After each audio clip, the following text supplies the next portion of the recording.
Alright guys, we got the car into the shop. We got cylinder 4, cylinder 8 misfire.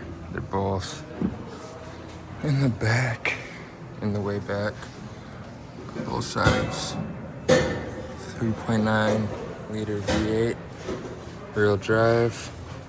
Kind of messy in here, but we're gonna change the coil arm packs and then check our spark plugs in there and make sure no valve cover gasket leaks or nothing, and we'll get it figured out from there.